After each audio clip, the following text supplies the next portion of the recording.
So welcome back. Okay, so today's week 5. So last week we have no lectures, right? So after this lecture, the next week we are going to have a tutorial. So next week we are still be here, okay? So instead of QT05, okay, next week the tutorial will still be here. So please take your laptop, okay? Please take your laptop. So we are going to do some data processing, okay, based on the GPS data. So in the next week, so let me see. So take your laptop and before next week we are going to upload the tutorial materials. So for the lab next week, so you can look into the materials first. The material provides the procedures for the experiments. Okay, so this is roughly about next week. So after week 6, okay, after week 6, we are going to have one more lecture. So maybe this is going to be replaced with GPS as well. So we are going to talk about the RTK. So then we are going to have we are going to have a midterm test. So this midterm test is going to be get 4 or 5 questions, okay, based on lecture contents we have delivered from week 1 to week 7, okay. So after that, we are going to week 9 together with 2 lectures for the Kalman filtering, and also we get 2 presentation. So maybe after the midterm test, okay, after the midterm test, I'm going to introduce some requirements for the presentations. So each of you are required to make a presentation. So based on the topics, I'm going to provide some topics and also can select some topics that is out of the scope, out of the pool we provide, okay? Should not out of the scope of this lecture.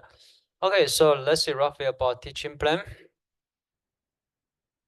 But still, okay, try to make use of this GitHub repositories. But so far I still did not see any questions from you guys. So let's go back to our lecture. So in fact, in the last lecture, we have finished with with a hands-up tutorial how to use Python to do a line fitting Let's see the linear fitting. So and also before that, we mentioned about the GPS measurement. So I want to recall this. Okay, let's make a quick revision for this. So for this page, it's going to be super important because in the coming page, we are going to talk about how to solve the GPS positioning problem. So this is the page that talk about the shoot range measure model. So on the left side, okay, so this is your shoot range. So as I mentioned, the shoot range is coming from calculated based on the time differences. So for example, if you receive a signal, okay, so it's transmitted from a given satellite, maybe from BDS or from GPS. So the satellite signal will be take some time, okay, to before you receive the signals from the receivers, right? So if the time difference is from T1 to T2, so the time difference is multiply the speed of light, so get a shoot range. So why it is called the shoot range? It is because this is not exactly the physical range because this variable includes several errors, like the errors coming from the anospheric and the errors coming from the tropospheric turns. And also I mentioned in the last week, so for the clock in the receivers, for example, your smartphone receivers and the satellite clock, they have some differences. This is called clock errors. So this is so-called the clock errors. Okay, so this is for the receiver clock and this is for the satellite clock errors. So you can just assume this is the whole term. So this is the range distance. This is exactly the physical distance between the satellite and receiver. So in short, okay, this is the shoot range measure model. And also for this one, you can calculate this based on the receiver position and the satellite position. So one thing I want to emphasize is the satellite position is non-variables. So for this one, this can be modeled. Based on physically, this can be modeled. So this is called the tropospheric delay. Okay, this can also be modeled physically. So for this is so-called the multipass. So usually this is like assumed to be the Gaussian noise, Gaussian distribution, okay, for this term. So this is roughly for the measurement model for the should range. So any questions? Okay, so as you mentioned, this is the exact should range, right? So XTS means at timestamp t. So X is a satellite. Okay, this is the position of a satellite at the X direction. X, Y, Z. So this is the square known distance between the receiver and satellite, right? So this is the timestamps. This is the index of the satellite. So this is the exact distance, right? So in this equations, so red parts, this is the unknown variables. And so for the blue parts, this is the known variables. And also, okay, one more thing, this is the satellite positions.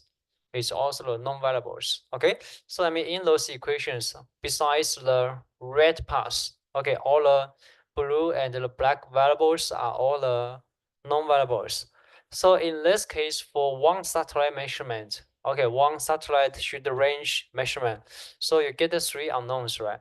Get three unknowns together with the clock bars. Okay, so it means for one satellite measurements, you have get four unknown unknown variables, right?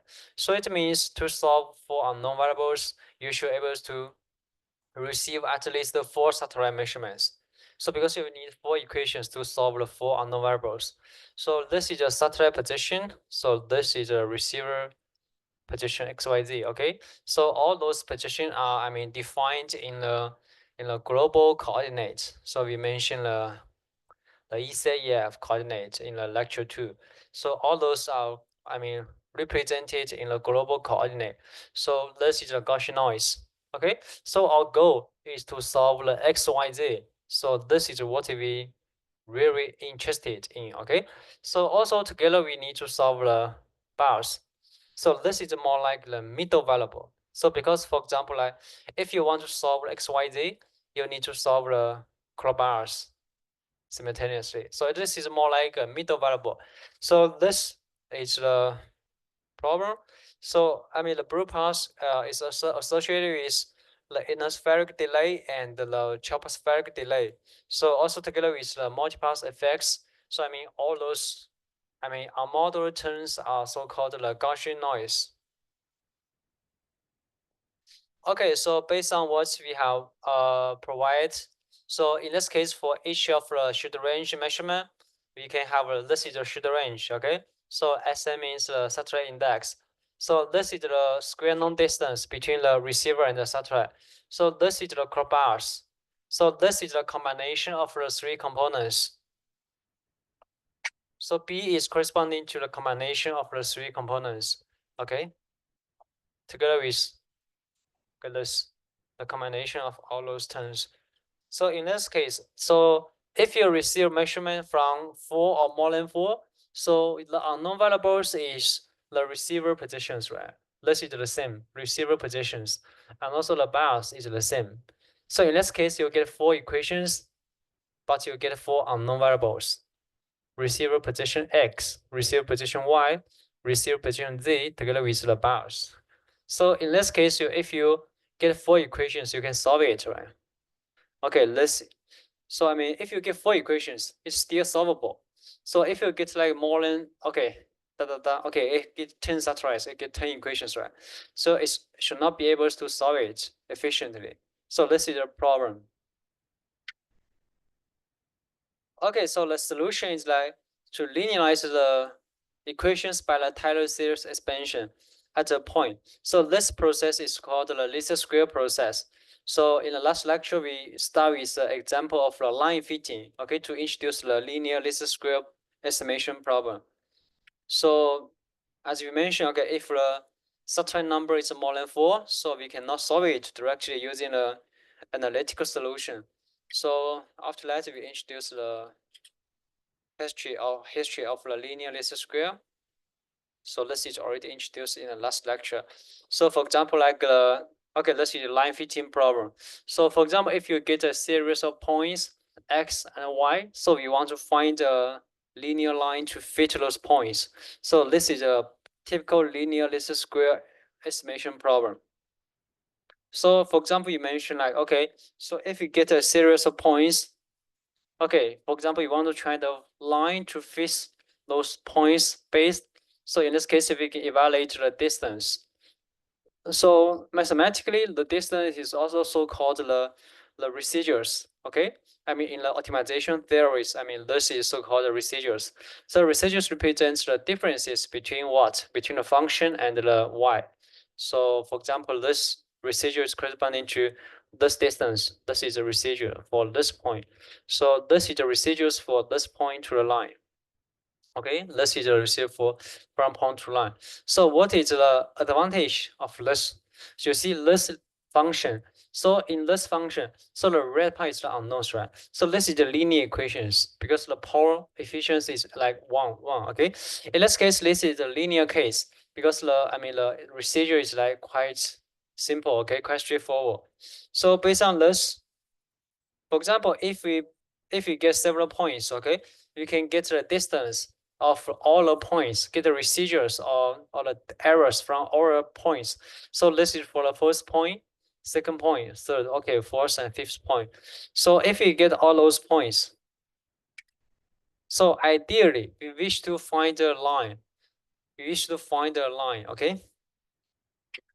So ideally we wish to find a line with the minimum distance, with the minimum distance between the line and the points. So this is what we want to find or identify.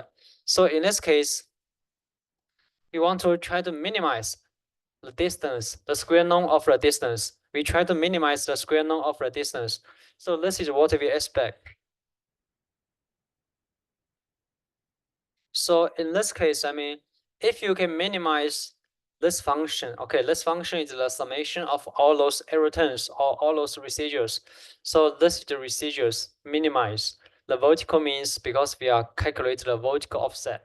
So minimize all those terms. Okay, it means the summation of, for example, if you get m points, okay, the summation of the m points, try to minimize the summation, the square root of all those distances. So the ideal case is if this is the square function, if this is a square function or a quadratic function, so the minimum point. So for example, if you want to minimize this quadratic function, okay, this is so-called quadratic function means the square function. So the minimum point is the key feature is the gradient or also the partial differential values for this point is 0. Okay, so this is the key features. So we try to minimize the quadratic function to find a point with the zero gradients, okay? So this is the key concept behind. So for example, if we are talking about a multiple variable function, multiple variable means you get multiple unknown variables, x, y, z, or x1, x2. So in this case, we can calculate the partial differential from f over x over y. So I mean, if you are one-dimension cases, the partial differential is a scalar, okay?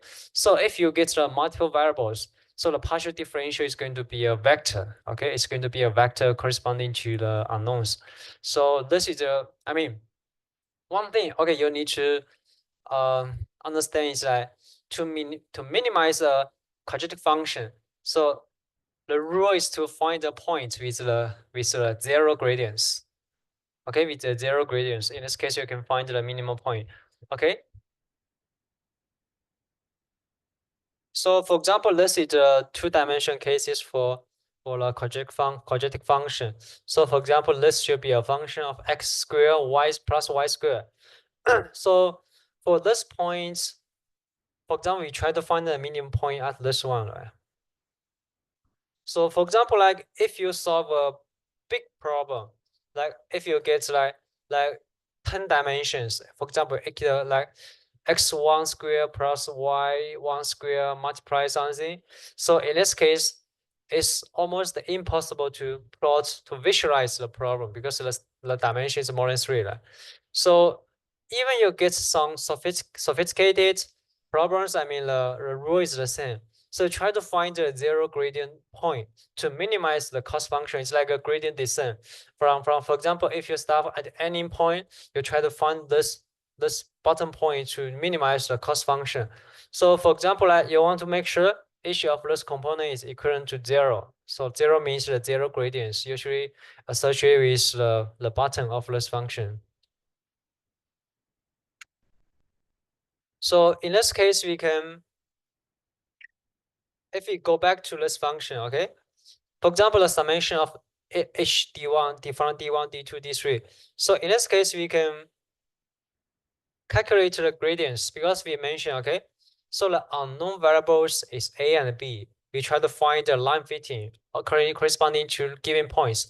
So a and b are unknown variables. So we can calculate the gradients of or the partial differential of the function corresponding to a. So in this case, because this g is the d square. Okay, in this case, the differential is going to be di multiplied, okay, di over a. So in this case, we can, okay, it's quite straightforward. We can get this. Okay, this is di, right? I mean, this is the partial differential of the di over a. Okay, because because in here, the g is equivalent to maybe yi minus this components. Okay, so in this case, okay, for this, it's equivalent to this. And for the partial differential of this one, she equivalent to this one. So this is for A, and for B is even more straightforward, okay? So di is the same. Okay, this is the same, right? So for the differential of this, it's going to be equal to 1 because the coefficient of the B is equivalent to 1. Okay, so this is a main idea behind, okay? So any questions for this page? No? So in this case, if you do the summations of all those cost functions, okay, you can directly summate all those terms. Okay, so in here, okay, get two equations though. To make this to be 0, you can solve the AB based on this two linear equation. Okay, it's quite straightforward, right? So after this page, we mentioned the tutorials, right? For example, how to install this to filter the line. So for example, let's see the result. For example, if you add several points, okay, the Python code will find the baseline fitting to fit those points. So it tries to minimize the distance from the line to the point, from the point to the line vertically, okay? So vertically, not perpendicular, okay? This is a vertical distance. So the vertical distance can make sure this problem is going to be a linear case. So let's look into the nonlinear case. This difference is, from linear to nonlinear, this is caused by what? This is caused by how you define the residuals, how you define the errors from the point to line.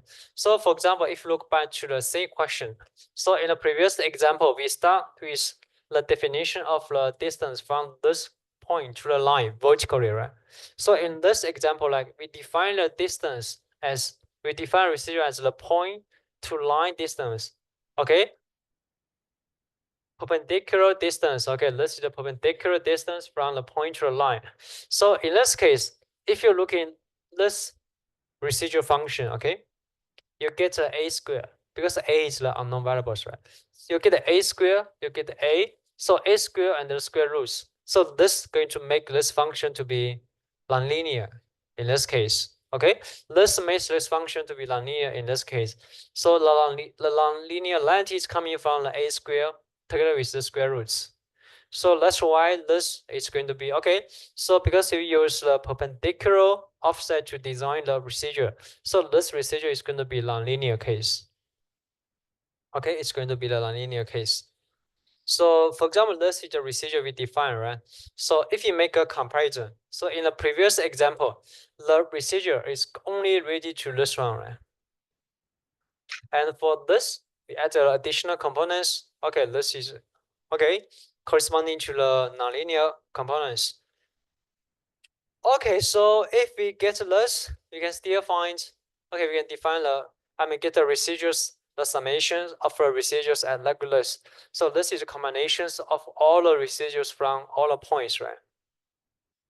From D1 to DI to DN. So in here, okay, the A and the B is the unknown variables. So the residual perpendicular, so from D1 to Dn, V square. And all the points from 0 to n, and the summation is going to be like this. So the linearity goes to the A because you get the square together with the square roots. Okay, so this is, so any questions for the nonlinear, the term nonlinear? Should be okay, right? Because in here you get to the square roots and also get to the square. It's going to be nonlinear. Okay, so finally, as I was saying, so if you want to find the basic fitting of the line associated with the given points, so we need to minimize this cost function. So the cost function is going to be the summation. Okay, so the MIA means minimize. Okay, this is the operator to minimize this function. So this function is corresponding to this one and is equivalent to this, the summations of all the residuals. Okay, so to minimize this, okay, let's increase the error terms from 0 to n. So to minimize this, we are going to slightly different because this is a nonlinear case. It's going to be slightly different. So let's look back to the linear case. Okay, so if you look into the linear case, the partial differential also includes the two parts, right? So the first one is that, okay, this is corresponding to a partial differential for A, and this is the same. I mean, this from left side is exactly the same as the linear case. So the major difference is going to be this is going to be different, right? And this is also going to be different. So for example, for DI is going to be this one, okay, over this. This is going to be DI. And for the DI differential for A, it's going to be this. It's going to be this one. Because if you get the square roots, if you get the square roots for this nonlinear case, it's going to be slightly different because you also need to do the partial differential for the square roots. So in this case, we get this additional term. And also for the B is going to be slightly the same, okay? Because if you look into the nonlinear case, I mean, the B is still the same. I mean, for the variable B, I mean, the coefficients for B is 1. This is going to be the linear case for the B. And for the A, it's going to be, okay, you get the nonlinear terms. So in this case, this is the partial differential for A, for B. So in this case, you are going to be 0, make this to be 0. This is the rules, right? So if you want to minimize a function, okay, try to get a point with the 0 gradients. Okay, this is possibly to be the minima point, So in this case, you get two equations. Okay, let's try one more time.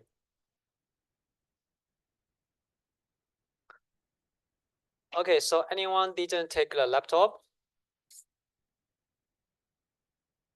Okay, so yeah, I'm sorry for this because I mentioned this in the last week to take the laptop. So if you cannot have a laptop, you can do it later, okay, after this lecture. So if you have a laptop, please try this. Okay, you can find the code from the GitHub and also install. Maybe you can share the laptop with your friends if possible. Yeah. So for example, I mean, to run this example, it's still the same. Okay, you need to install a Python. If you didn't come last week, you can install the Python. I mean, follow this page. Okay, follow this page to install the Python 3, and also install the NumPy. So the NumPy is a library to do the. It's like NumPy means the numerical. Python means to calculate some metrics, and also this is a library to do the plot the figures. So install this. If you have this is exactly the same as last week. If you already done this, no need to install again. So after that, you can find the code, okay? You can find the code from the GitHub. Okay, if you run the code, you are going to, how to run the code, just Python together with, okay, let's script based on py means Python. So you should get this result, okay? Okay, get maybe like 10 to 15 minutes to replicate the demo in your laptop. Okay, you can find the code from the GitHub.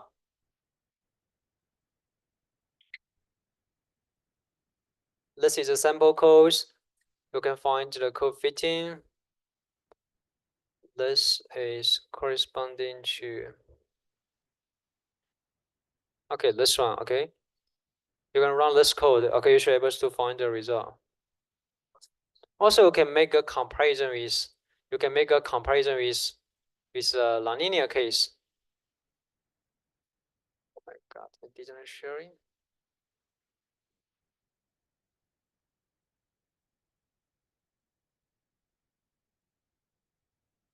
Okay, so take a try. Let me know if you have questions.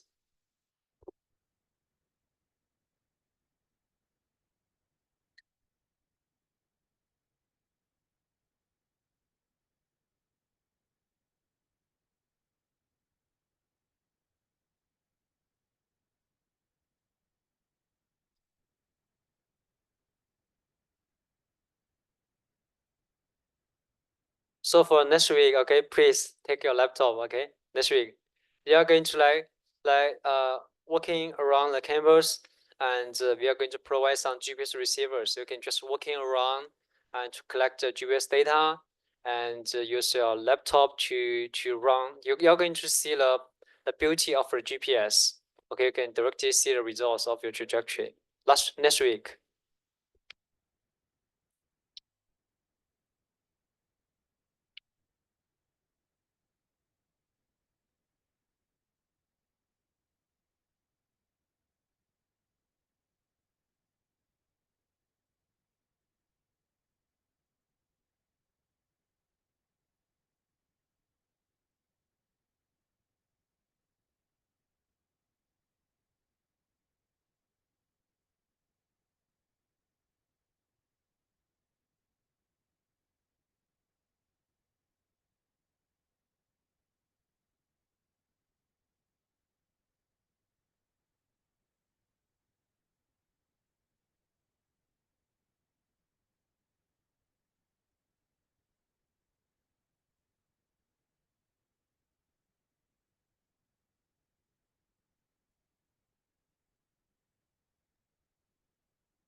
So how many of you have finished the demo? Replicate the demo inside. 1, 2, 3, 4. Okay, minutes.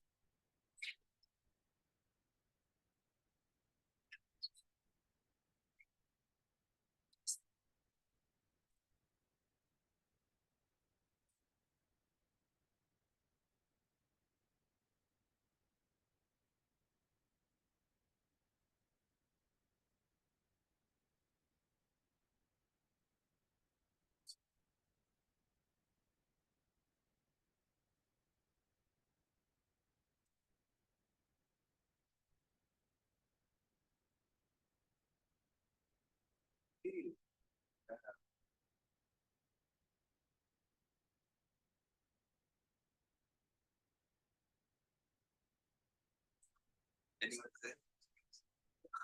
She's way more.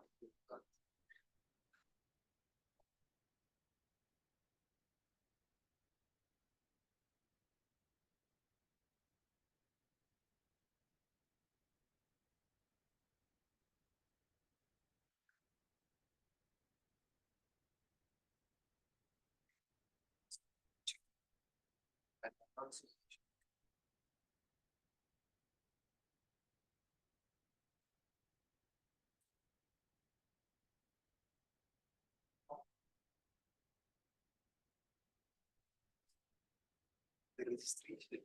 They can registration. Serious.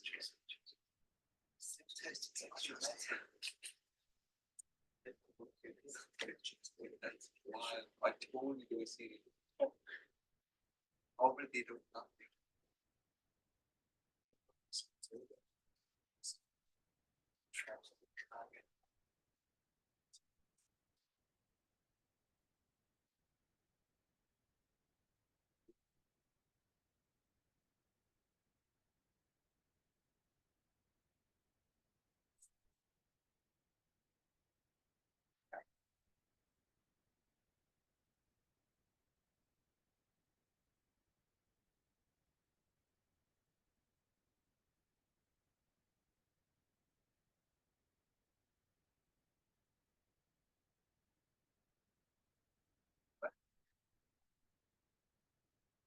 I know.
I just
Okay, so let's go ahead with the coming page.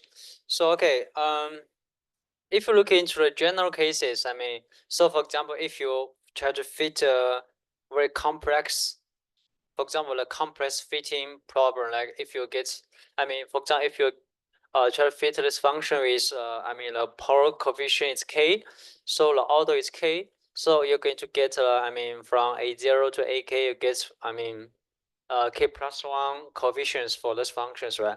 So especially when you are going to fit in some complex curve.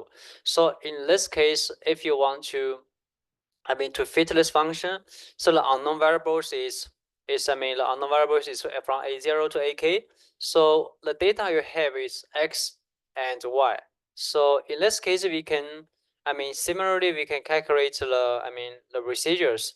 The residuals is the difference between this point and this point, okay, together with the square. So in this case, you can, generally, this is general cases. For example, the k can be the random variable, okay, can be arbitrary variables like 100 or like 200 is okay. So in this case, we can get this general residual function. Okay, this is the summation of all the residuals. Okay, the summation of all the residuals. Okay, so generally, so since our goal is to minimize the build residuals, so residual can be described as a function, which is, depends on the a and b. Okay, so in here, okay, for example, a and the variables is gonna be a0 to ak.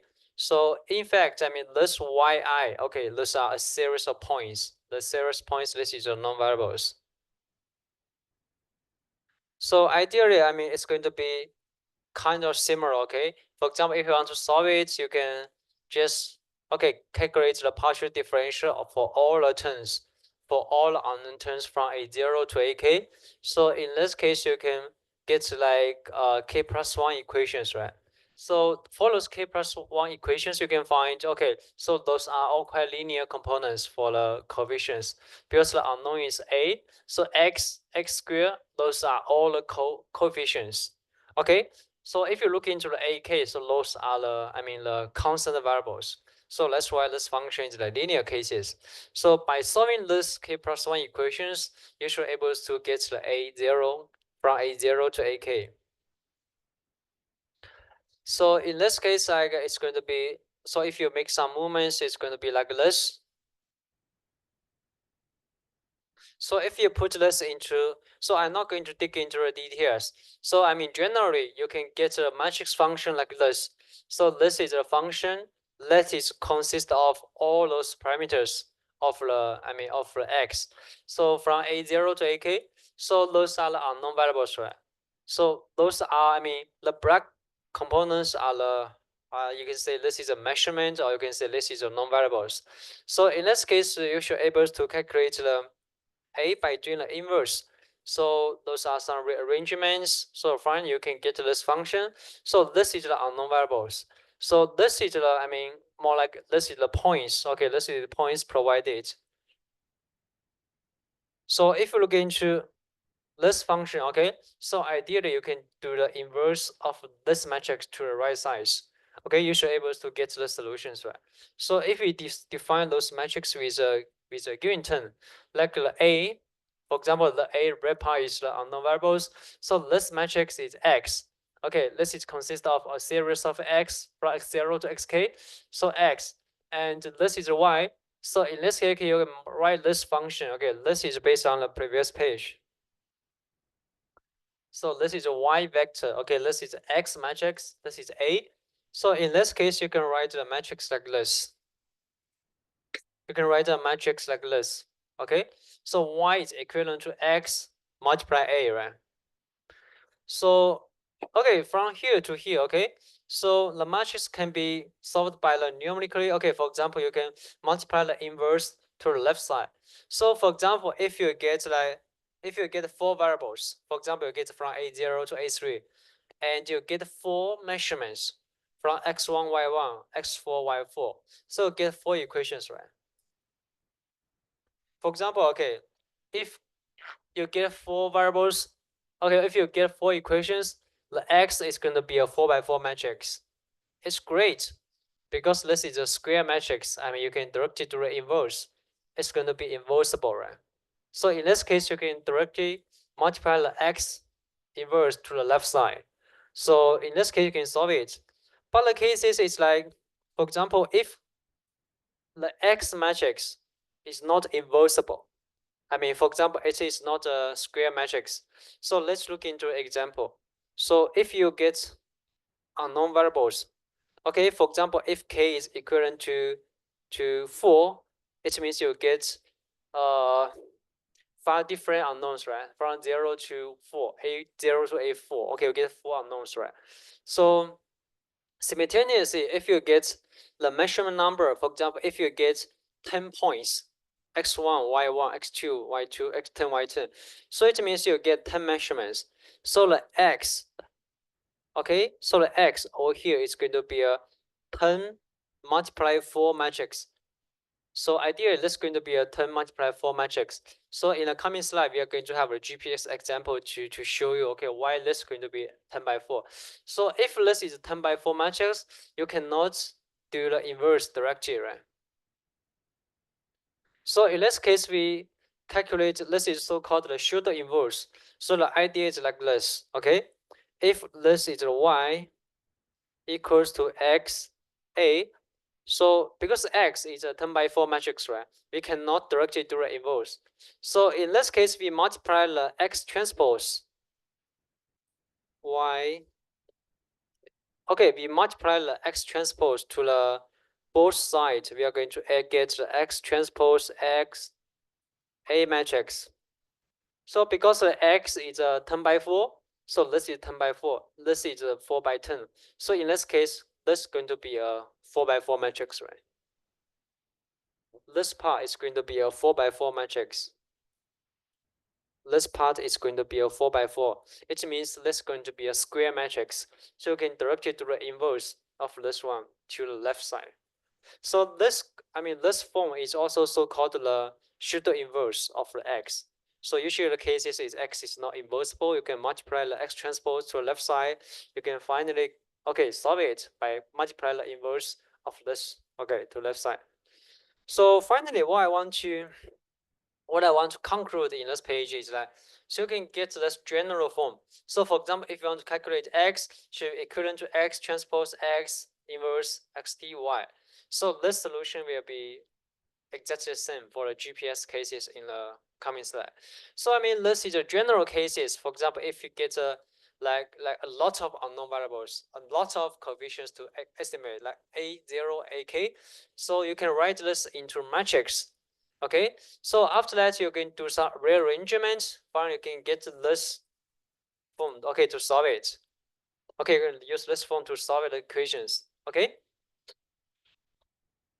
so it means no matter how many points you get, you can finally solve it directly based on this equation. Okay, based on the, for example, the computer is very good at the calculation of the matrix. So this, okay, try one more time for this demo. Okay, so I mean, you should already have installed a Python environments, right? Just run this demo for one more time. So for example, if this is a nonlinear cases, I mean the function is nonlinear. Okay, it's going to fit a, for example, this is a quadratic function. Okay, you can take try. For example, this is the point. Okay, so finally it finds the coefficient a, b together with c. So this is the, I mean the Python code. Okay, 5 minutes to try this.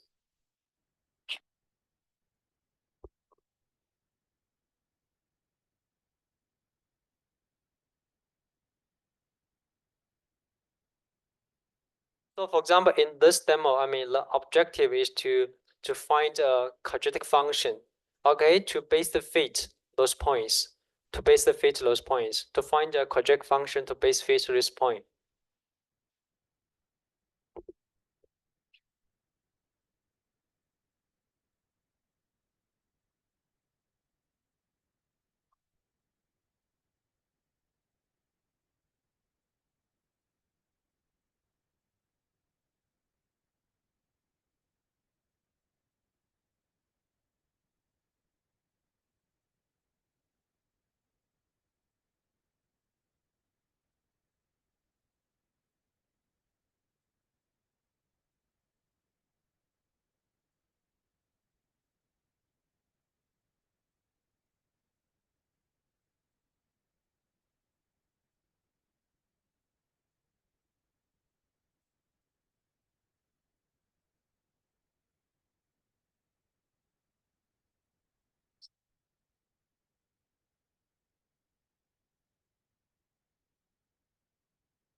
Okay, so you want to take a break for 5 minutes or we just go ahead?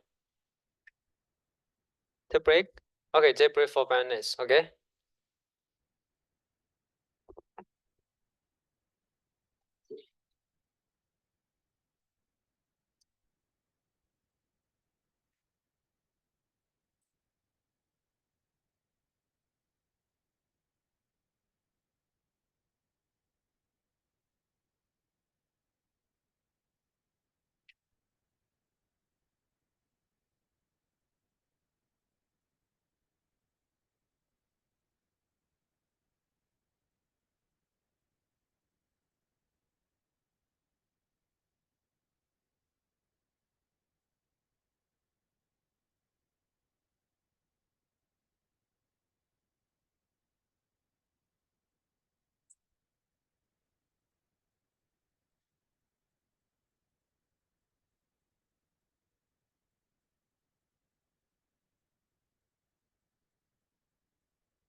It's not the problem, yes.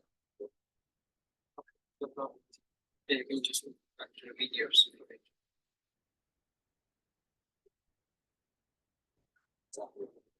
I know. If you're going to leave from class, you can look back to the videos of it, which it's good. Yes. Please remember to take your laptop. Okay.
Good question.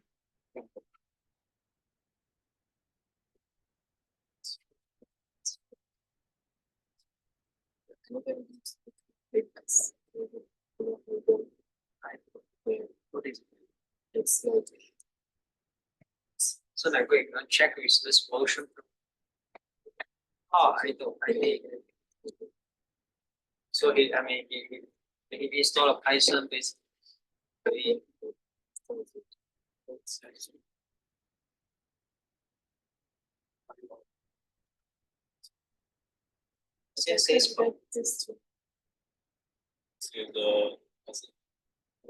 can use this the maybe to download.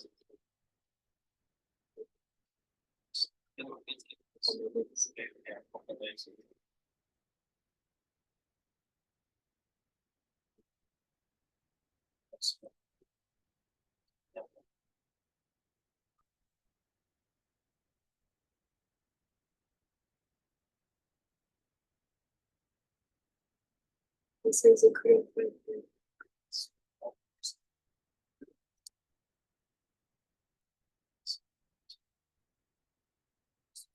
I think this is this one. This is this part between the topic of the index. Where is the installation? Let's see. Let's see.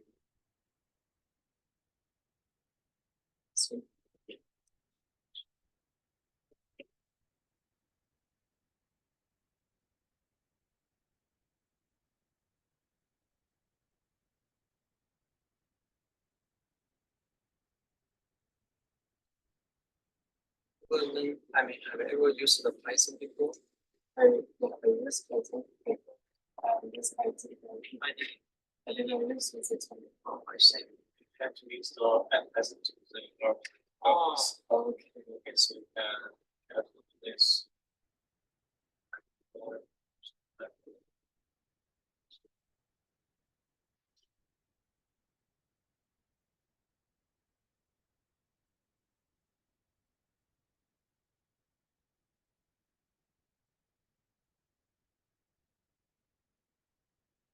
Because you didn't, I mean, just you didn't tick this option, so in this case, you cannot find your Python. Should be.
So,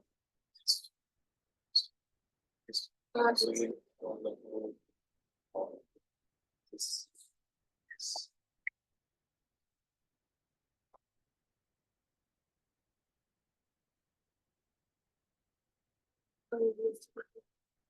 就是给他送给来的送的。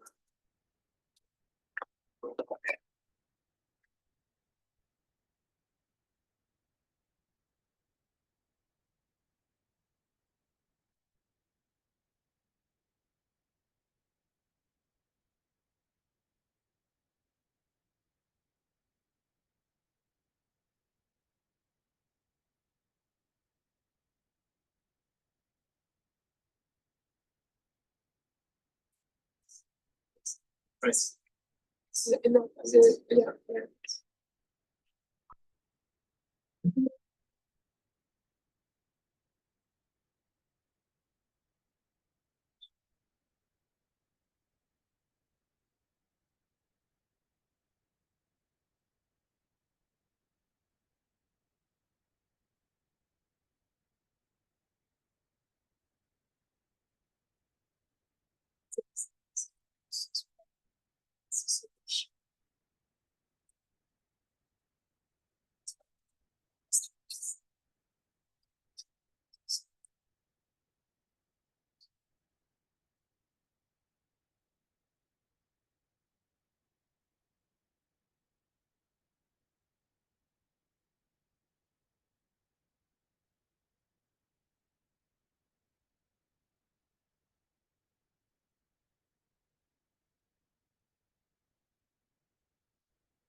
So why is it so slow?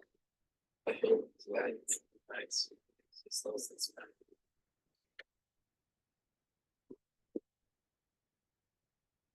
so this is a Samsung computer. it's Maybe mean the model, branch model. It's Microsoft.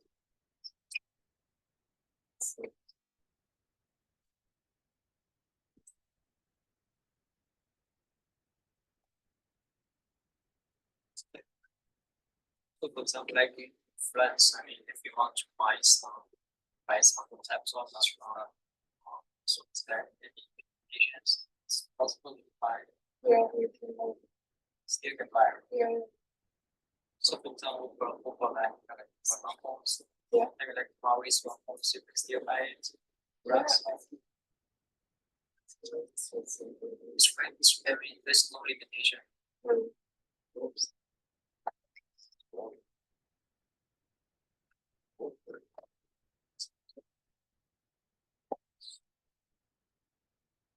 That process. Necessary.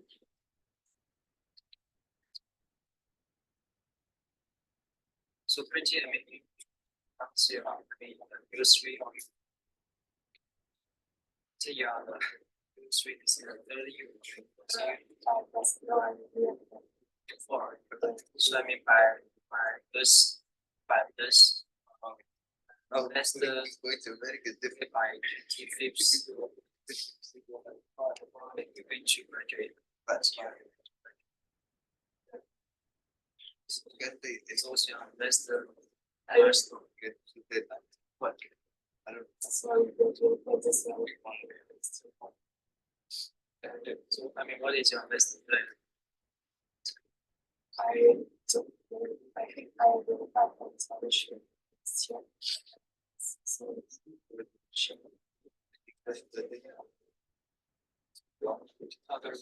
So it's, I mean, it's a.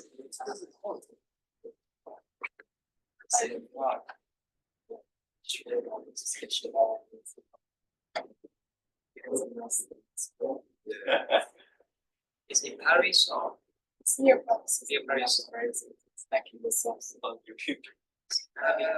That's great. See, So it's right across the Paris. So it's easier to secure the job. The street. I'm like I think it's cool. but it's like chill. We can switch relax. It's So like this here, our observation is and it's correlation. Science and application. And So that's two. Respect. so the project to help to visit supervisor projects. So that's why we have to work with the project. Oh yeah, thanks a lot.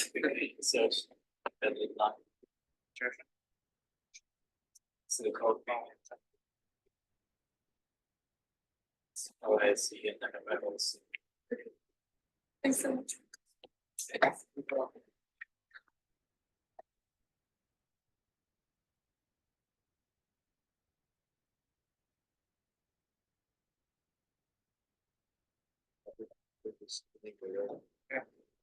Just as the entire group.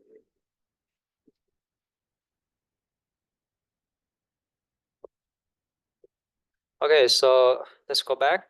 So if you look back to this example, okay, I want to like use this slide to mention the objective of the coming page. So for example, if you want to fit the function with several parameters. So for example, just now you have finished a demo, like you use a quadratic function, okay? You use a quadratic function to fit a series of points. So for example, if we are talking about the high order, okay, high order, coefficients. So for this one, okay, you can look into this one. So the residual is, is calculated based on the linear case. So for example, like in the line fitting problem, we have the vertical errors and also perpendicular errors. So for the perpendicular errors, it's going to be the nonlinear case, right? So if you look into this, okay, for the perpendicular case, so the error is evaluated by A and B. So this is the unknowns, right? So get the unknown A. Okay, in here, okay, this is going to be nonlinear because you have the square, you have the square roots. Okay, you have the square roots. So for this one, okay, because in here we finally formulate this function.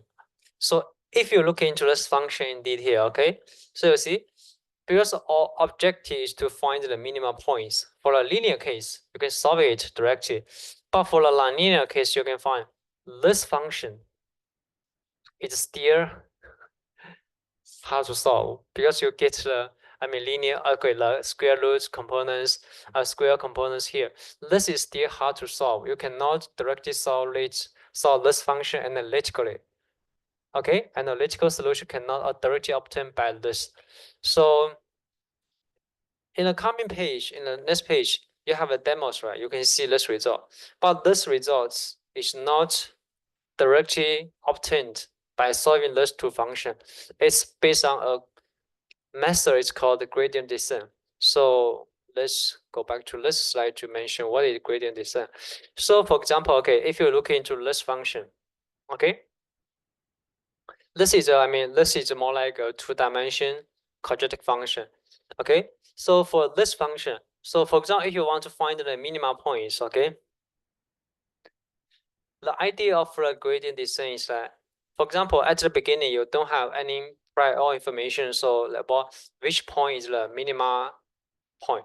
So we can just randomly select an initial guess. For example, I just select an initial guess at this point. Okay, just randomly, maybe like 10. Okay, x equals to 10, y equals to 10. So at this point, so I can try to find a direction.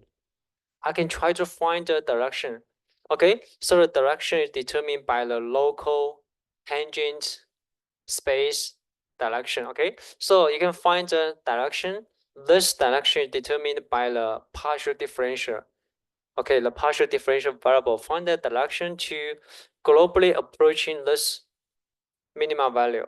So gradually find this direction to approaching this minimum value. So to make this, first you need to find the correct directions, right? So how to find this direction? So this process is called linearization. Also, you can call it like based on a Taylor expansion to linearize this function.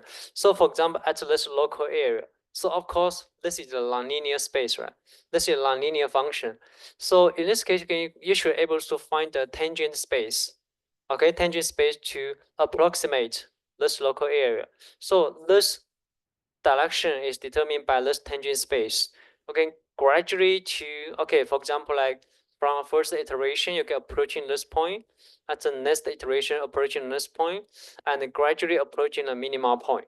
So finally, I mean, you're going to terminate your iteration process based on some criteria. For example, like for the next iteration, I mean the distance you move, okay, it's quite small. This can be the criteria for the iteration. So I mean, to summarize, to make this, first you need to find the directions. So secondly, you need to do the, I mean, like the iterations, okay, based on the gradients. So if looking, okay, if you look into example.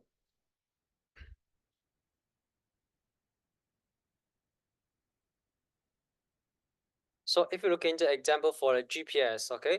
So for example, at the beginning of today's lecture, I mentioned the measurement models for the GPS should range, okay. So for example, okay, if you look into a function, for example, f, for example, if we get like n unknown variables, okay, from x1 to xn, so this is n different unknown variables, and f is a function, okay. So of course, like if n is more than 3, you should not able to visualize the f function, right? You should not able to visualize the cost function like the one I mentioned in the previous page. So in such kind of cases, so the Taylor expansion. So any of you still remember the Taylor expansion? If you are U3, you of course you have learned the Taylor expansion in a U2, maybe U1, U2. Is that correct? So you should have learned the Taylor expansion, especially for the first order of Taylor expansion. So for example, like for this function at a given points, so the Taylor expansion is going to be like this.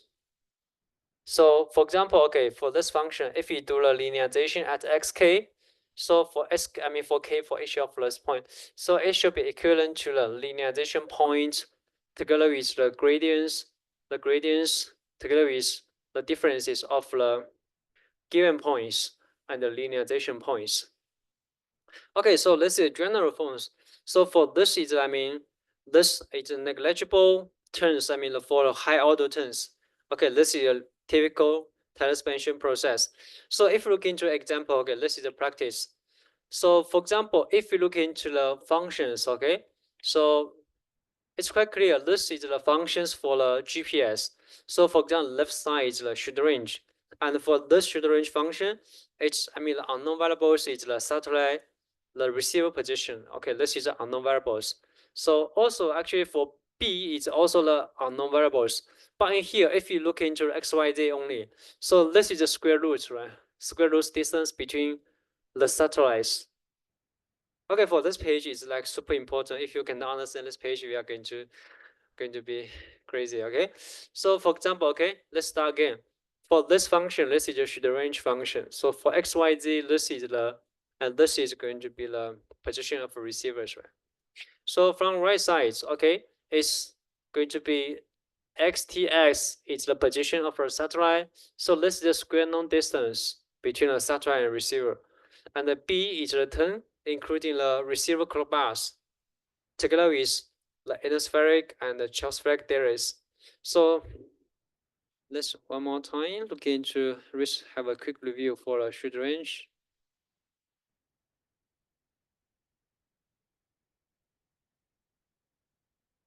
So it's the same as this one.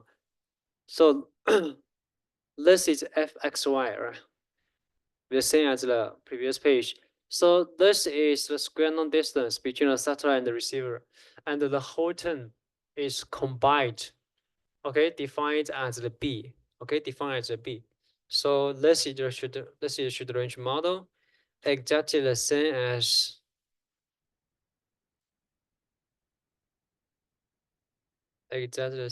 this page. Okay. So in this case, we can do a Taylor expansion for this function. So Taylor expansion corresponding to this point, XYZ, right? XYZ is the position of the receivers. So for example, the linearization point.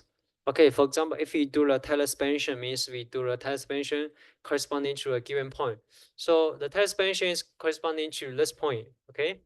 So it should be approximately equivalent to this, okay, plus the components from X and components from Y, components from Z. So this is unknown variables, right? So the Y0, X0, Z0 is the linearization point. So, and also you get some high order parts is negligible. So in this case, that's equivalent to the linearization point together with this part, okay? And also, okay, this, for example, if the receive position is X0, okay, just put this into this function, you are going to get this function, right? So for f x0, y0, because you already know the functions for this, right? So if you put the linearization point into the function, you're going to get this square norm distance, right? You're going to get the square norm distance. And for the b, it's the same. Just keep the b. And for this part, it is the same, right? And for the partial differential of f associated with x r should be equivalent to this one. Okay, so this is a partial differential with respect to the f, okay, over the x. Okay, because in here the unknown is x, okay? This xt, okay, sorry, xts.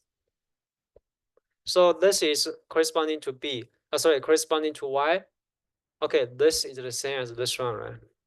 So f dot is a partial differential of x, partial differential of f over the y. So in this case, you can get this.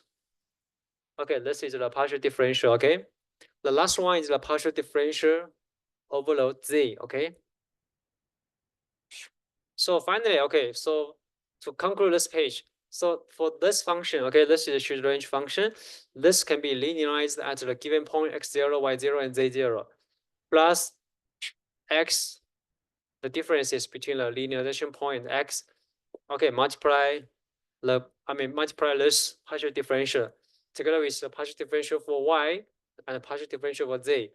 And for the partial differential, you can calculate this as this one. So for example, like if you want to calculate the partial differential, for example, okay.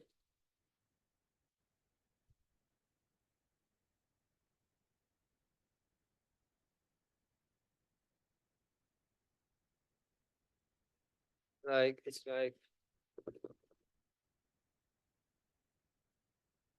okay, so for example, in this functions, right? In this function, this is fxy, right?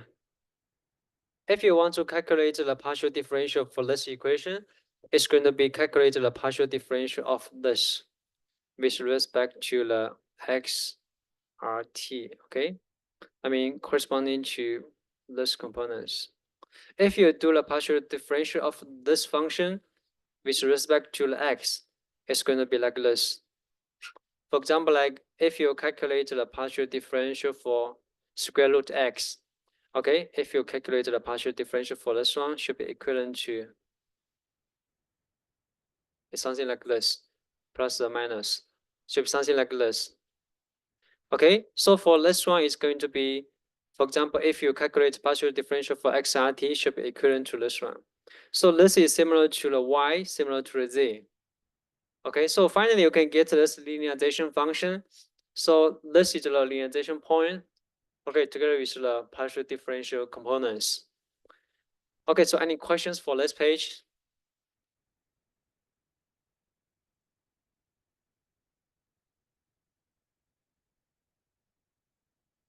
So okay, so one more time, okay. So let's use a whiteboard.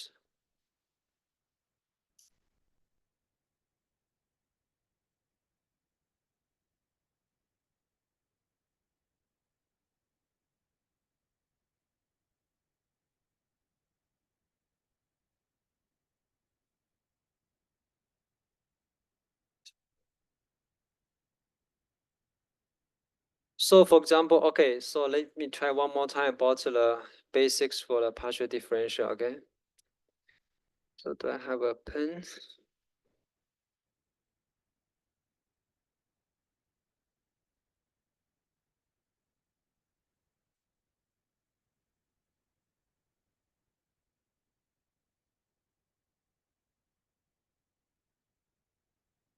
Okay, let me try one more time because I have find a lot of confusions in your face. So for example, like if you look into a basic function, okay, for example, this is this is a quadratic function, okay? So for example, this is y equivalent to x squared. So this is linear case, right? So for example, this is x, this is y. So for example, if this x is equivalent to 2, of course, this is equivalent to 4, right? At this point, right? So the linearization means, so for example, this is a function, this is equivalent to f(x), and x is, I mean, this is the variables, right? So the linearization means, so for example, at any given point, okay, f(x), if you do the Taylor expansion of f(x) should be equivalent to, for example, if we do the linearization at any of the points, like 0, okay, should be equivalent to f(x0) plus the partial differential of x with respect to s equals to x0, okay, plus, sorry, multiply, okay, so together multiply x minus x0, right? So this is the linearization point, right? This is the gradients, or you can say this is a partial differential. Okay, so the partial differential, okay, this is a function. This is a function determining my it's like a tangent line, okay, tangent line corresponding to a given point. And the direction is, I mean, the direction is determined by the gradients. The gradient is corresponding to this value. Okay, so for example, if you do the linearization at the point of 0, okay,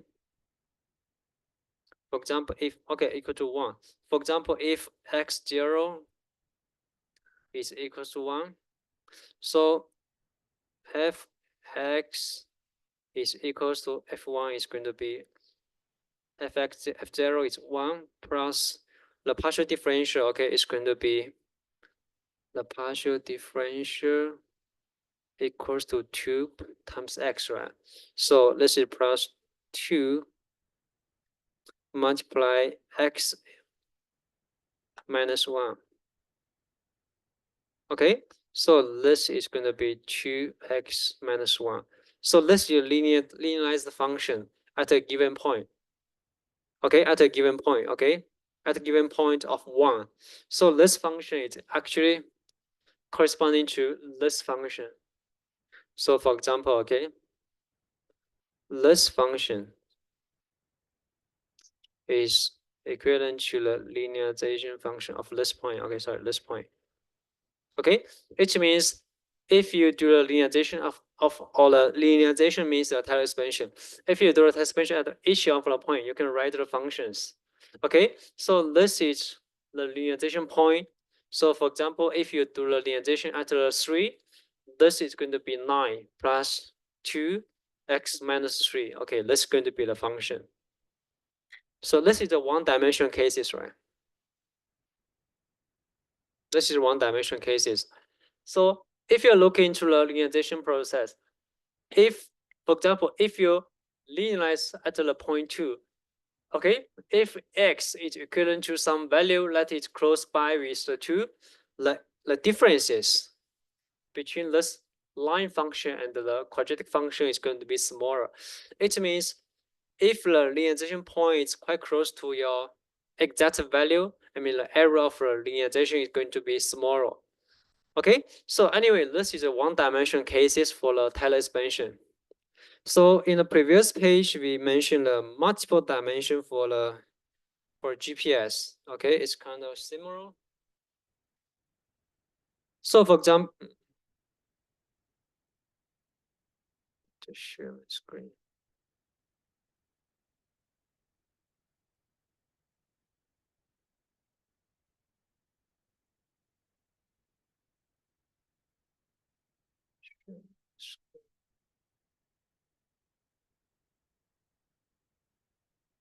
Okay, so for this one, it's going to be like, so this is a three-dimensional case, right?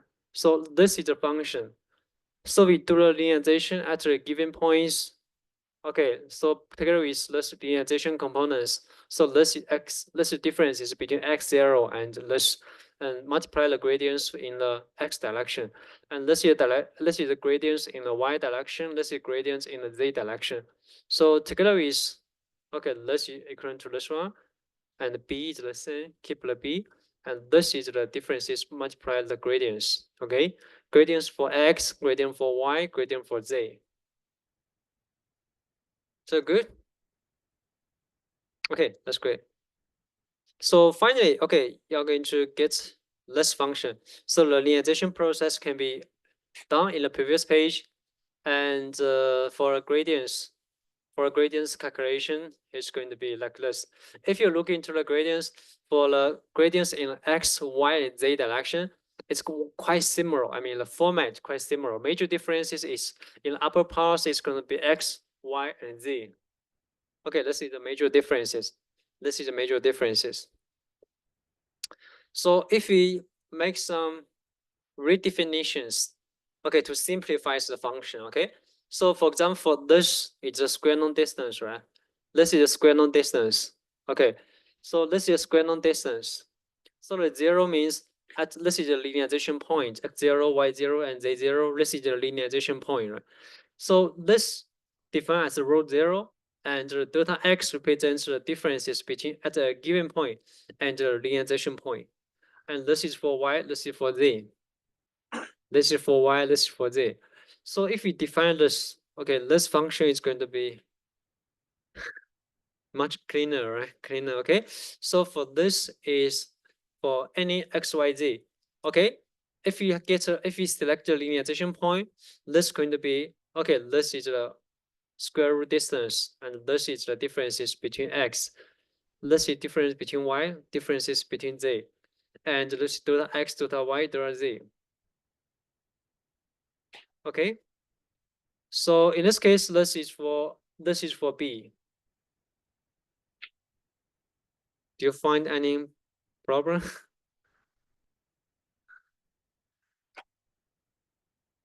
It seems this is redundant, right?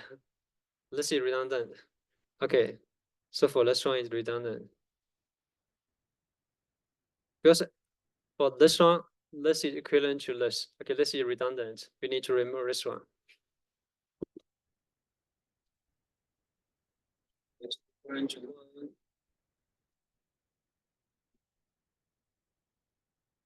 So in this case, we can get this, I mean, quite clean format, okay? So the linearization point at x0, y0, we get this square root distance. So this is the, I mean, oh, sorry. Oh, because this is the gradient. Just correct me if I'm wrong, okay? So for this one, okay, let's see the linearization point. So this is gradients. Okay, let's see differences. Let's see differences. Okay, so let's see the B. So let me try to explain what is the physical meaning for those components, okay? So for example, okay, this is a receiver, okay? For example, the receiver is like static installed in the ground, okay? So this is a, for example, this is a satellite, okay? This is a satellite. So for example, if you look into the direction vector, if you look into the direction vector connecting the receiver and the satellite, so how to represent this vector? How to represent this vector? So for example, the position of a satellite, as we all know, is x, s, y. Okay, sorry for my poor writing, okay. Z, s, this is the position of a satellite, right? And the position of a receiver. So for example, this is x 0, because this is the linearization point. Actually, this is the position of a receiver. So, and z0, or this is, you can say this is the initial guess of the receiver's location. So this is the position of receiver, this is the position of the satellite, right? So the connection is the, I mean, this is the direction vector connecting the receiver to the satellite. So this left side vector, this direction vector is directly represented by these three components, the combination of the three components. So for example, this vector is determined by what? Okay, so for a vector in 3D, okay, it should be determined by three variables, right? Okay, should be maybe like A, B, C. If you get three variables can represent the directions, right? So actually the A is equivalent to this. The B is equivalent to Y. Sorry, the B is equivalent to this one. C is equivalent to this. So I mean the coefficients of this three, okay? This is going to be make up the direction vector connecting receiver to a satellite. Okay, this is the physical meaning. So this is the differences. This is the differences. So if you look into one more question, okay? So if, I mean, if the x0, y0, and xy and z0 is equivalent to xt, yz, I mean, if this is equivalent, this is going to be 0. This is going to be 0. It means actually, this means you already get your result. So later we are going to have iteration, you're going to have a better understanding of this. So I mean the physical meaning of these coefficients. So the three components make up the direction vector connecting the receiver and satellite. So for example, if you don't look into this, you should be able to calculate the direction vector between this and this. This can be calculated by this minus this one, this minus this one, this minus this one. Okay, and also over the square root distances. Is that correct? So this is the physical meaning of those coefficients. This is the direction vector connecting the receiver and the satellite. Okay, direction vector connecting the receiver and satellite. So for example, okay, so if you look into the, I mean, after you finish the Taylor expansion, so let's look into the solutions to solve the GPS positioning problem. So for example, okay, let's take like 20 minutes to finish the theories, okay, for the GPS positioning, okay, one step by step, and then we look into the code, okay. You can take try on the Python to see how this really works. I mean, how those algorithms transfer into the code in Python. You're going to see this. So okay, so for the satellite, okay, for the shoot range, this is shoot range. R means receiver, T means time, S means satellite, okay. So for each shoot range, it can be represented by this function. So this is the square non distances, right? As you mentioned, the distance, for example, square non distance between the receiver and satellite. So for this one, it's this is, I mean, this whole components can be represented by the B. So B is, I mean, the whole term we defined previously. So in this case, you can write down this square non distance, and also, okay, you can, for example, in here, okay, see, okay, this is B and this is unknown variables. But to make it even clear, I think we can directly understand like the whole components can be defined as B, because for the red parts, I mean, for these components, this is the known variables. It's a constant, okay? It will not affect your optimization. And for this is the receiver clock bars. Okay, this is the unknown variables. This is unknown variables. So in this case, you're going to get this equation. So for this shoot range, okay, this is the satellite position X, this is the satellite position Y, satellite position Z. So, and this is the receiver location, X, Y, Z. So in this, the square root. So it means for each shoot range measurement, you get 3 unknowns, right? You get 3 unknowns. So together with, okay, say this is B. So for each of the shoot range measurement, you get 4 unknowns. Okay, you get 4 unknowns. So, okay, as we mentioned, okay, we do a Taylor expansion. Okay, for this function, we do a Taylor expansion. So for this one should be equivalent to, this is the linearization point. So for example, how to understand the linearization point? So for example, at the beginning, you have no knowledge about what is the location of a satellite, right? Oh, sorry, what is the location of a receiver, right? You can just have provided initial guess. We call it 0 initial guess. You can just assume the position x, y, z equivalent to 0. It means you can just assume the x, y, z is 0. Okay, this is so-called zero initial guess. Because in practice, this is a real case. You have no knowledge about the receiver's location at the beginning, so you can just set x0, y0 is equivalent to 0. So this is the linearization process. So this is the linearization point equivalent to this, and this is the okay. So this is the partial differential for x, partial differential for y, and partial differential for z, right? So let's see differences. Let's see differences. So in this case, you should be able to calculate. Okay, get this form. Okay, so based on the previous equation, of course we can write this components, okay, into the matrix, right? Into the matrix to make it even more clear. So matrix means, okay, this is the same as the previous page. We can write this equation into the vector, okay, multiplication of the vectors. Okay, so this is the vector for the this three components is corresponding to the line of sight. This is the direction vectors connecting the receiver and satellite. So this is 1. So if you multiply the two vectors, you get this equations, right? It's clear? Okay, it's simply just multiply the two vectors, you get this equations. And also for this one, it's going to be okay to make even simplified. If you minus this and the left side, you get the total row. Okay, let's define it. Okay, so I mean, this equation is based on one satellite only, right? One sheet range measurement only. So get this vectors, right? So for example, if you get like more than 4 satellite or maybe n satellite, you should able to get this matrix, right?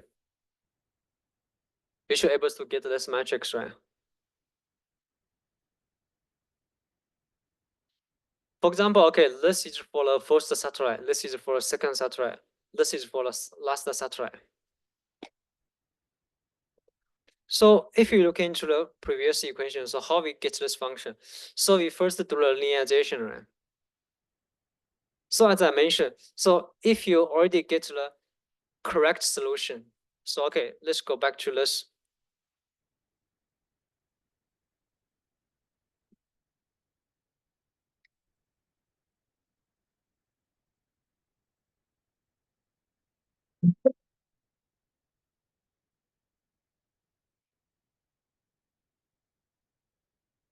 So for example, if you already get the minima solution, usually, I mean, for this point, the gradient is approaching 0. Okay, so the gradient is approaching 0 means usually the high order components.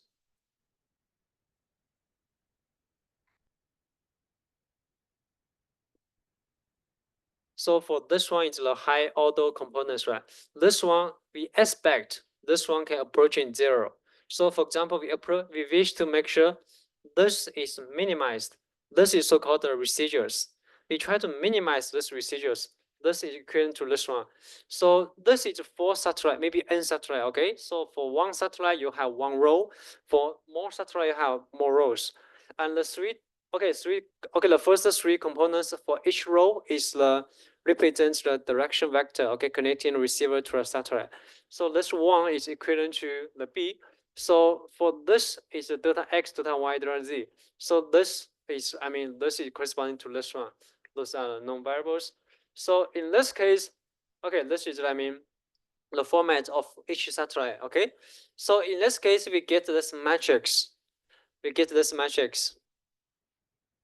So if you define the matrix, so this is so-called the G matrix.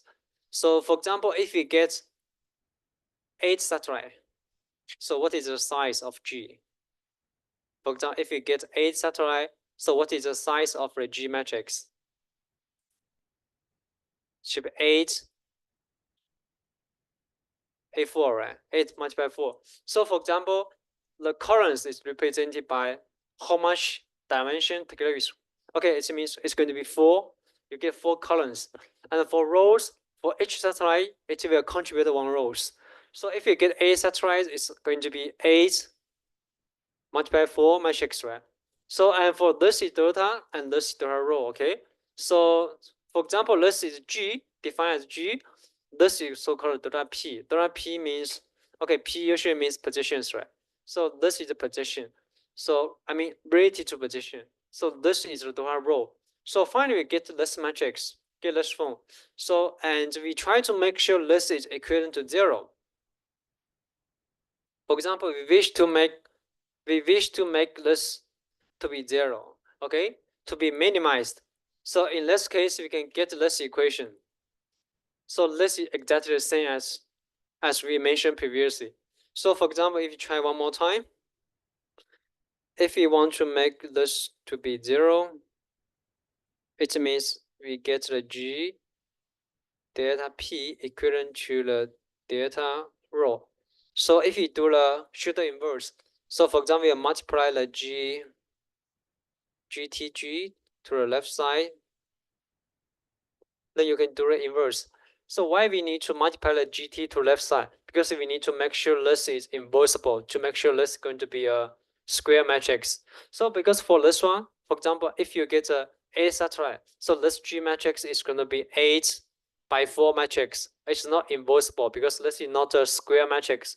So we need to make this transpose to make this to be Schur inversible, and you can. So for example, this is 8 by 4, multiply this, it's going to be a 4 by 4 matrix. You can multiply this inverse to the right side. Okay, you're going to get this equation, okay? You're going to get this equation. So this delta P means,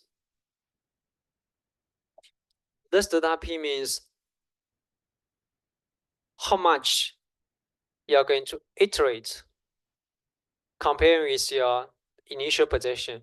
So as I mentioned, like if you get a quadratic functions, right?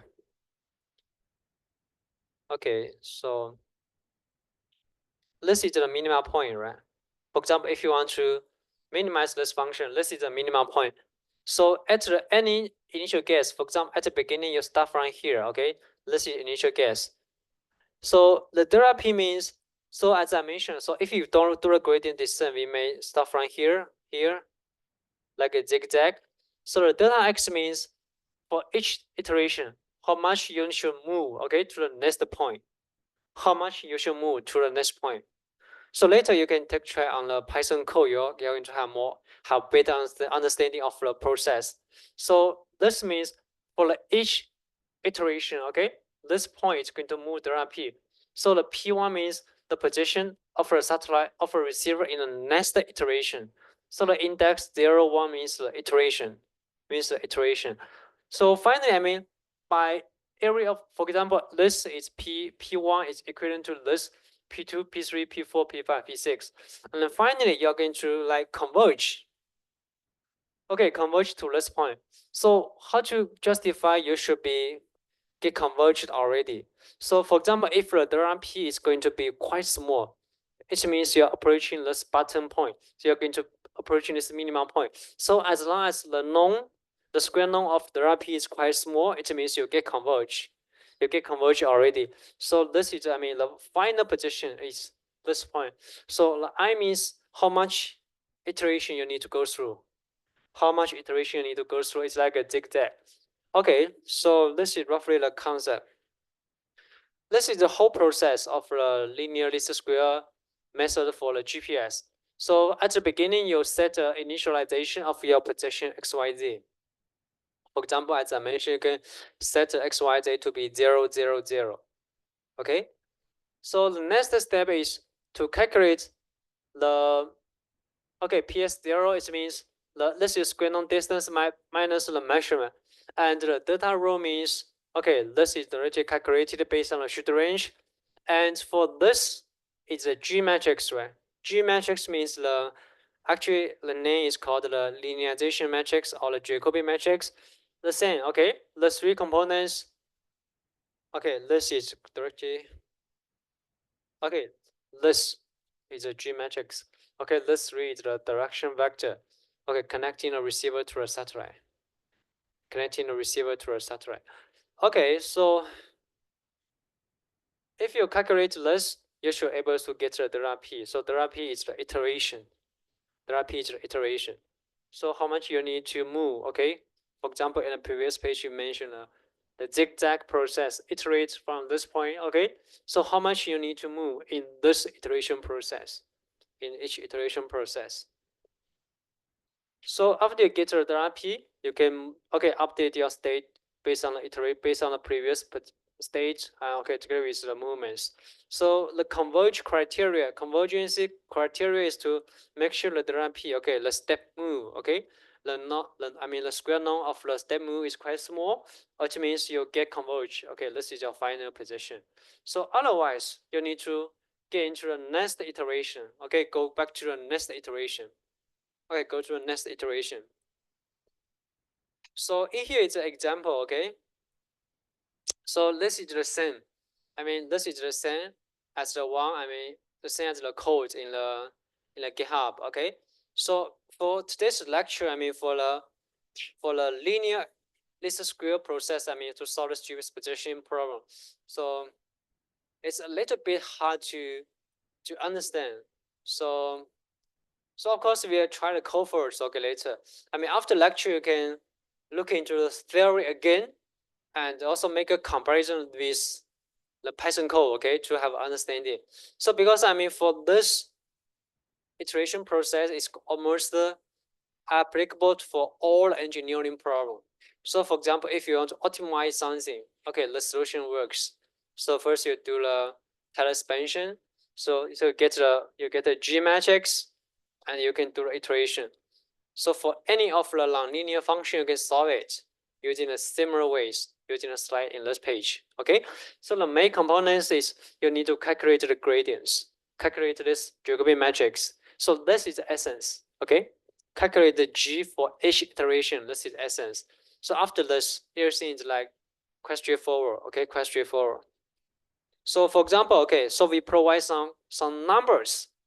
We provide some numbers.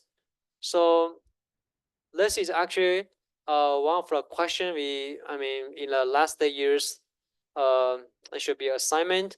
So I'm not sure.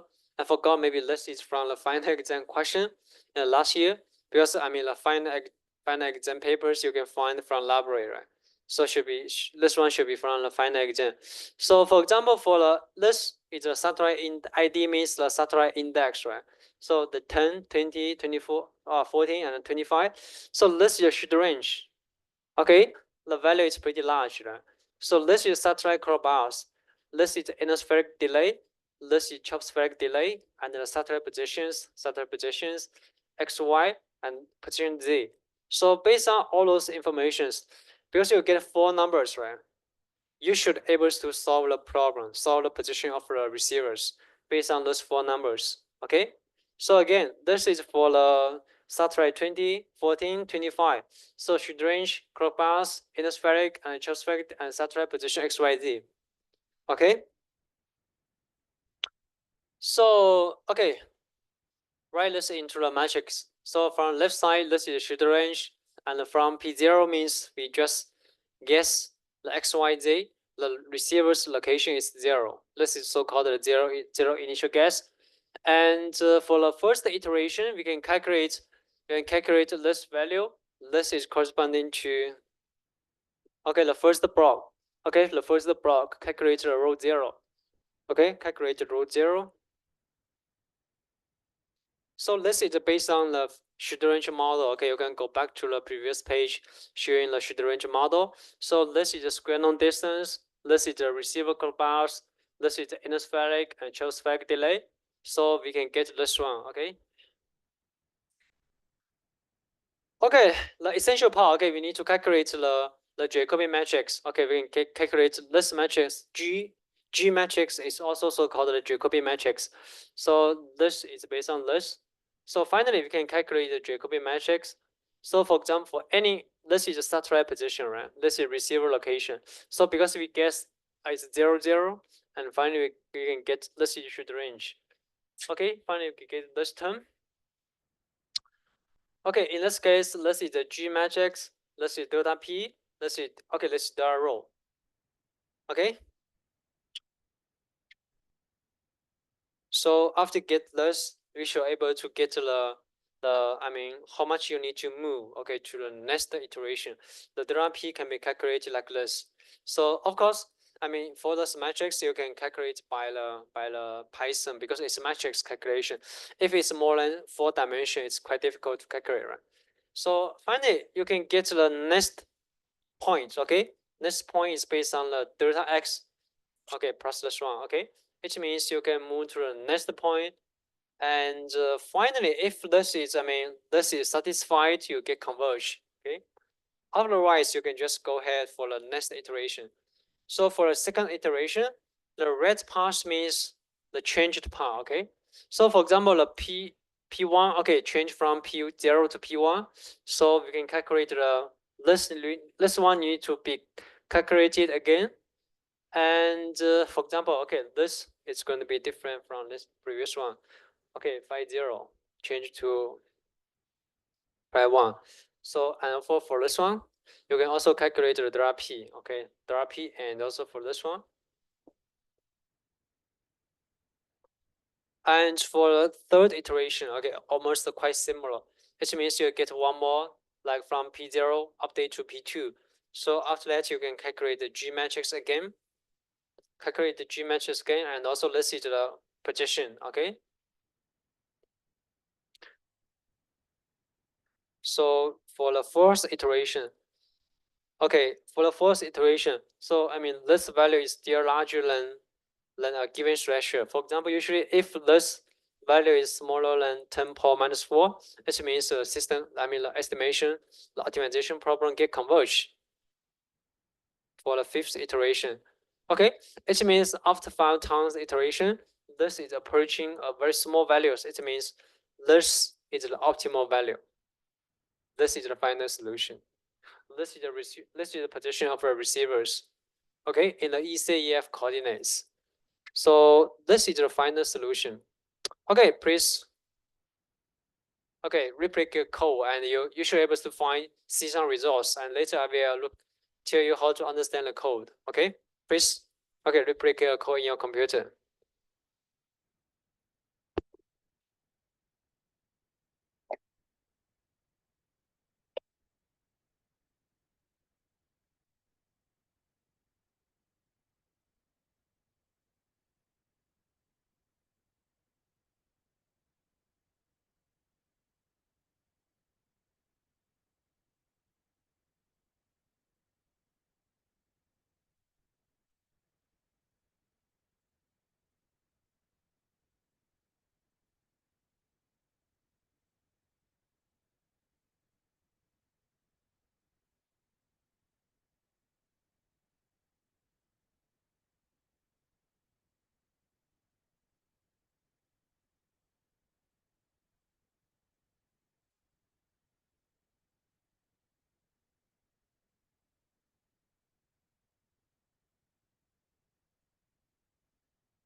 So, okay, so have you replicated the demo in your laptop? Hands up. Okay, so let me try to explain the code. For line by line. Okay, so for the very first line.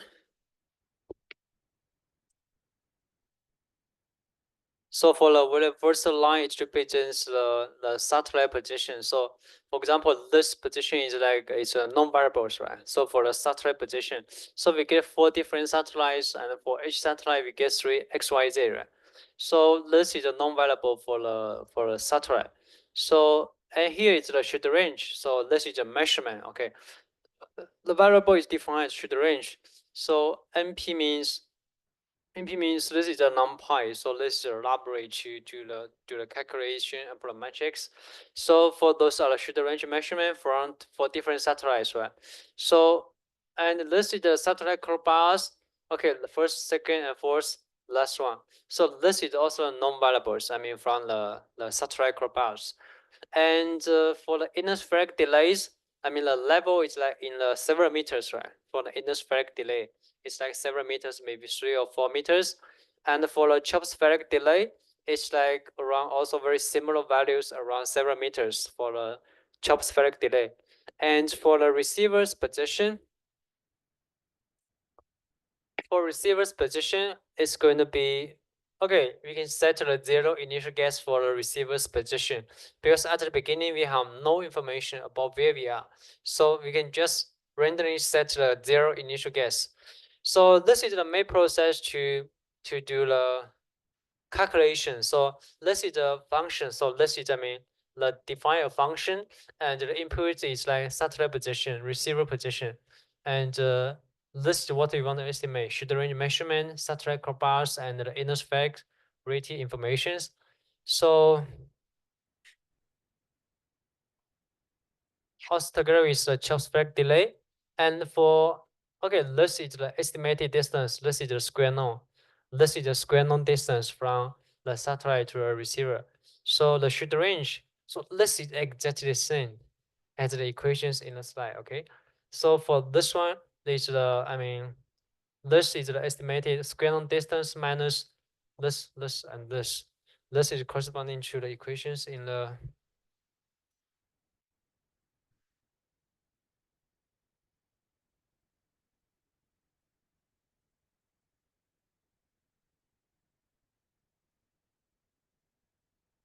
Okay, this is corresponding to the equations of this one. The square norm distance is the estimated distances, and the shoot range, and this one shoot range is corresponding to the square norm distance multiply those components, and in a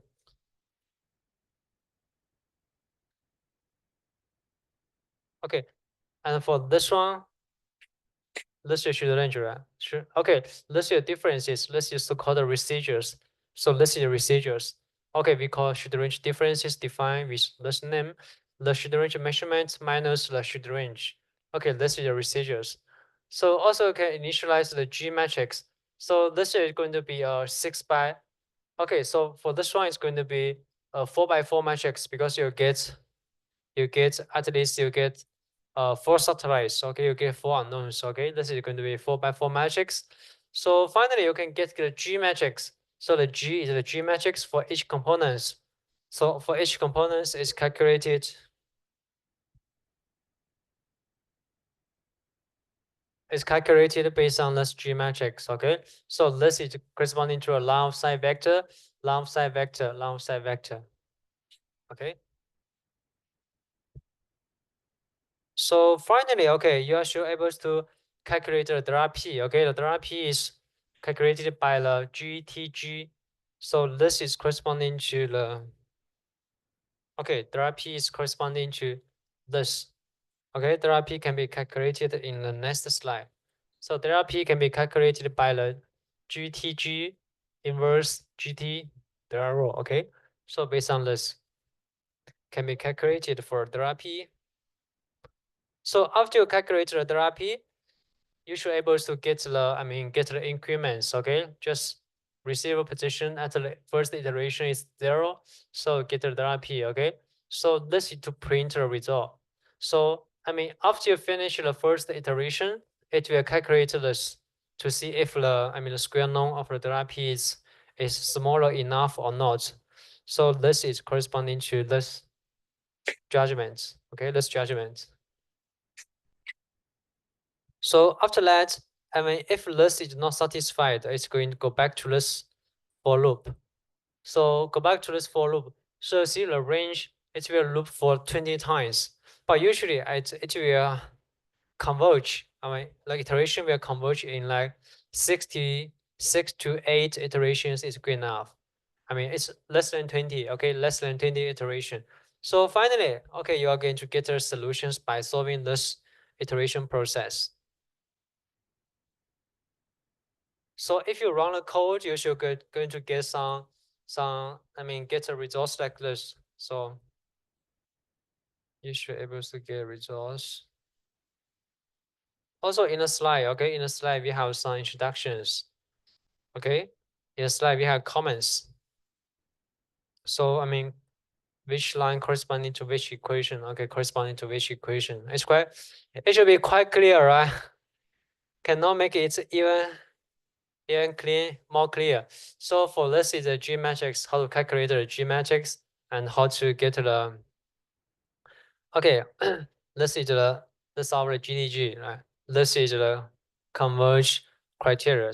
This is the convergence criteria.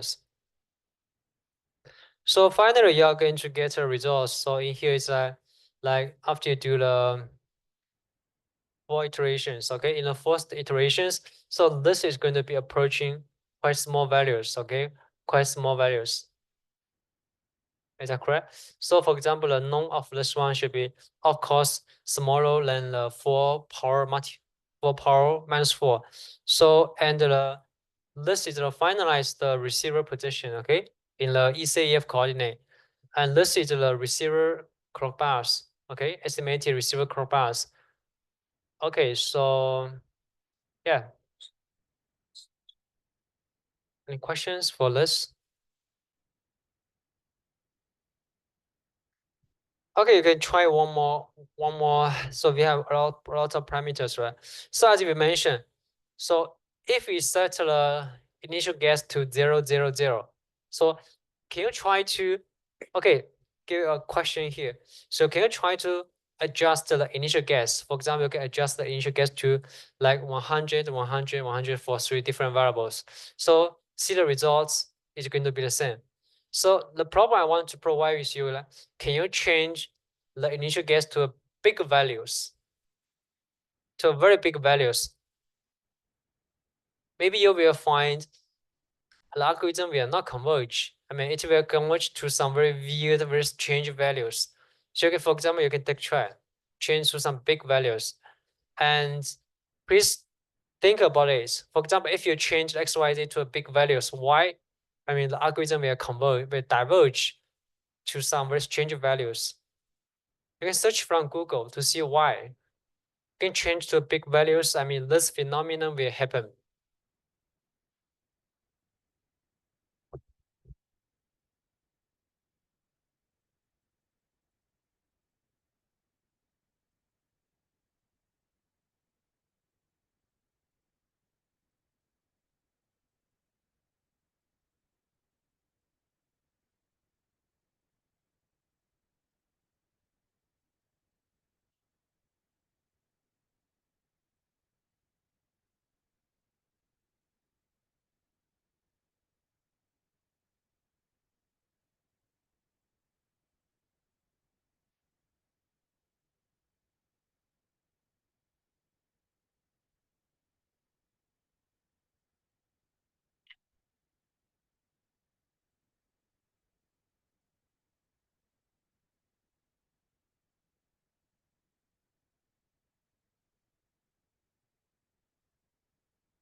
So have anyone get get different results if you set the very terrible initial guess?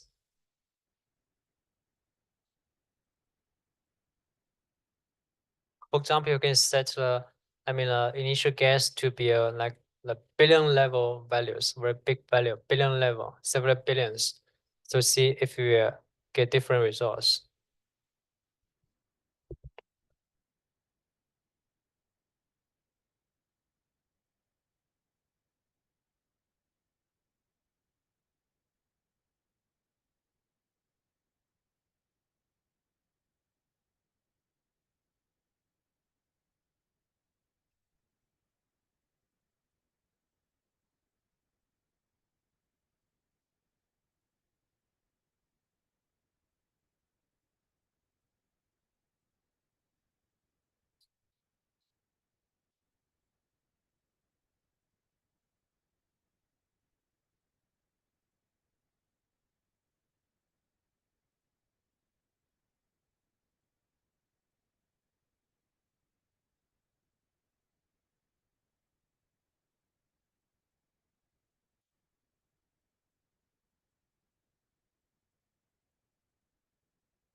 Also, take a break for how many minutes, okay?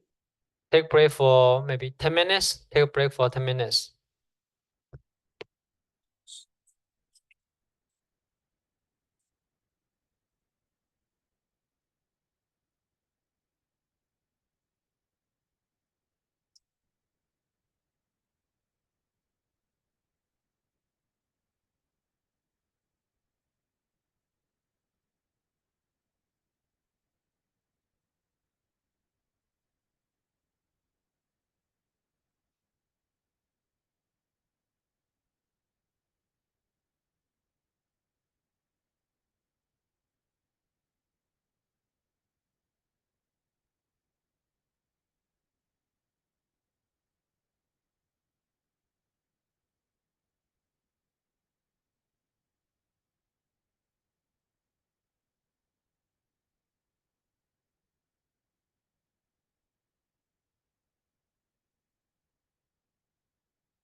他的报销蛮简单，告诉你跟他要找数据的话，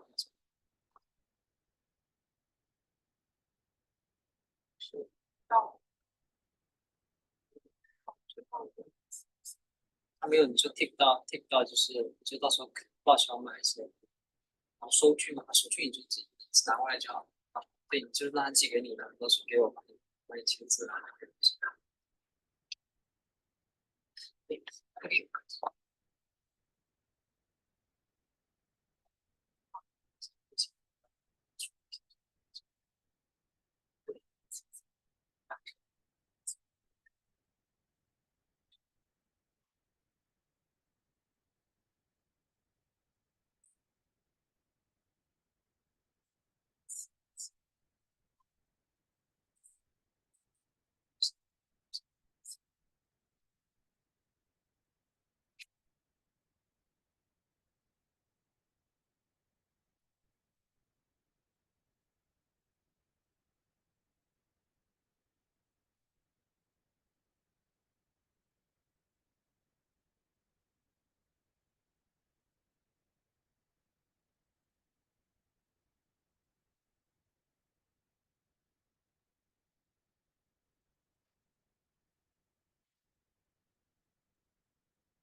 Okay, so let's go back. So any of you have replicates the various change results.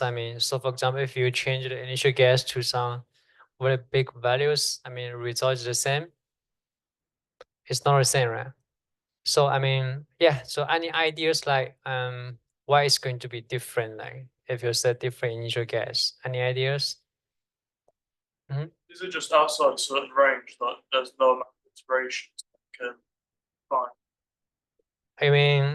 Okay, so the initial, because for example, if your initial point is quite far away from the exact solution is going to be not converged, Yeah, actually, yeah, you're right. Generally, you're right because but the problem is that, for example, if this is a quadratic function, so for example,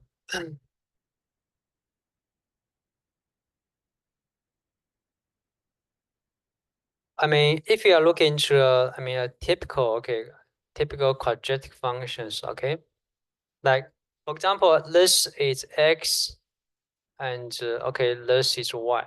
So for example, if you want to minimize fx, so of course, okay, this is a minimum point, right? So for example, because this is a quadratic function, no matter you set the initial guess to any point of this function, okay, you have a unique solution, you have a unique minimum point, right? So it means if you set, for example, if this is, this, for example, this is 2, okay, let's of course this is 0.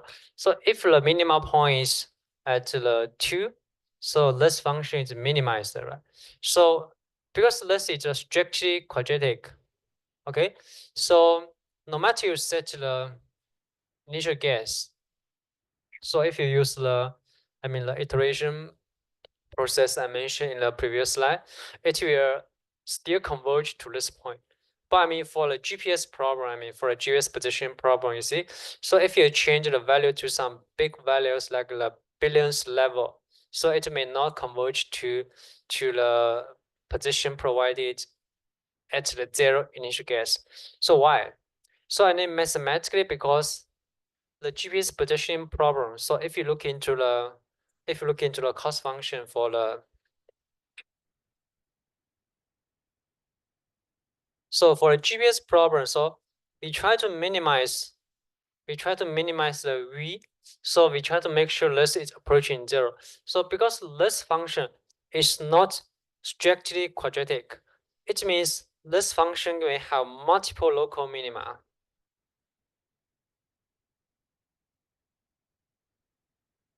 Sorry. So this is the case, but for a GPS case, it potentially can be something like this. It have several local minimas in each list at this problem, but in real case, the local minima is very far away from us. So the truth is that as long as you select the initial guess at any point of the Earth, so for example, if you select 0, 0, 0, this means the position initial guess is at the center of the Earth, right? So as long as you select the initial guess at the any position of the Earth, you can still converge to the optimal solution. So if you set the initial guess to some big values, it can likely to converge to some local minimas. It is still converge, but it converge to the incorrect solutions. So it's more like if you set the zero initial guess, maybe like this, it will converge to the optimal solution, globally optimal solution. So if you set to some big values, it may be start from here and converge to this solution. This is the main idea behind. So because this problem is like it does not have a unique solution for the optimization. Yeah. So that's why. But the good thing is the local minima is quite far away from. So in this case, as long as you set the initial guess to be 0, 0, 0, it still can converge to the correct solution. Yeah, correct solution.